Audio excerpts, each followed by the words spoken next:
Laikā, kad studenti vēl bauda pēdējo vasaras saulīti, aktīvākie studentu līderi un aktīvisti pieņem izaicinājumu piedalīties seminārā Līderu fórums 2010. Līderu fórums ir platforma studentu idejām, viedokļiem, izaugsmei. Intelektuāla pasākuma cikls, kas spēj iedvesmot studentus nākamajam mācību gadam, aktīvi iesaistīties savas studiju kvalitātes uzlabošanā.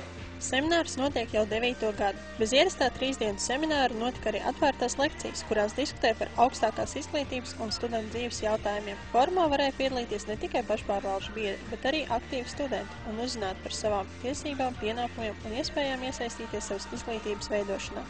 Šādi tipi pasākumi dod iespēju uzzināt ne tikai akadēmiskās lietas, ko māca augstskolā, tā ir iespēja paskatīties uz tiem procesiem, kam tu ikdienā paiet iespējams garām. Tā ir vēl viena iespēja uzzināt, kā un ko prasīts kā studentam, uzzināt, ka varbūt labāk, ka augstskolas piedāvātais nav jāpieņem kā pašsaprotama lieta. Tā ir iespēja veidot tādu izglītības sistēmu, saņemt tādu izglītību, kādu mēs vēlamies, un cīnīties par to. Aktivitāšu rezultātā tika izprasta studentu centrētas izglītības ideja, kā arī apzināts iespējas uzlabot studiju kvalitāti un sociālos jautājumus. Mana kā rektora sajūta ir, ka es gribētu vēl aktīvāk studentu līdzdalību šajos procesos.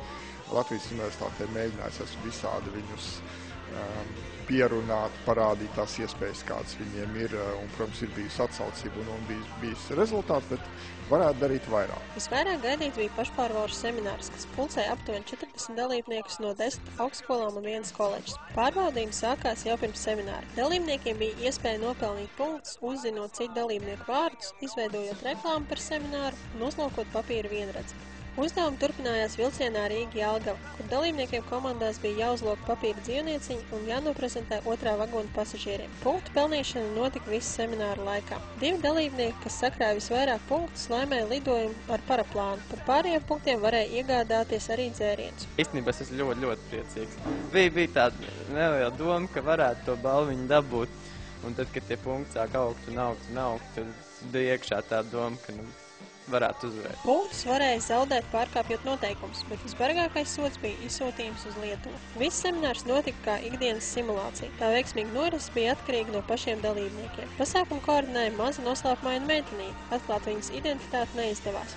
Tas jau nav mums jāvērt, tas dalībniekiem jāvērtē. Mēs tikai tehniski izprotam un izskatīs, ka mums ir atstāts. Jūs jau redzējāt, paprasiet mazai meitenītei, jūs viņu atradīsiet. Otrās dienas rīts sākās ar rīta rosmi, bet 3. dienā dalībnieki aizgulējās. Brokastis un pusdienas notika Vecceltas pilī, bet vakarīs dalībnieki gatavoja paši. 3. dienas vakarā par ēdienkarti dalībniekiem bija jāvienojas nesarunājoties. Par semināru ir dalīts viedoklis. No nākamajām dienām es ceru iegūt daudz vairāk nekā no šodienas, jo, slikts tas karotājs, kas negrib būt ģenerālis. Nepievērs uzmanību tiem kaut kādiem sīkumiem, varbūt tas liekas, ka viss ir super un ir panāks tas, kas ir gaidīts patiesībā. Šeit ir visforšākie cilvēki, tāpēc arī es braucu uz šajieni. Studentu līderu fórums atsevišķi cilvēkus apvienoja, sniedzot pieredzi, emocijas un iedvesmu turpmākajiem darbiem.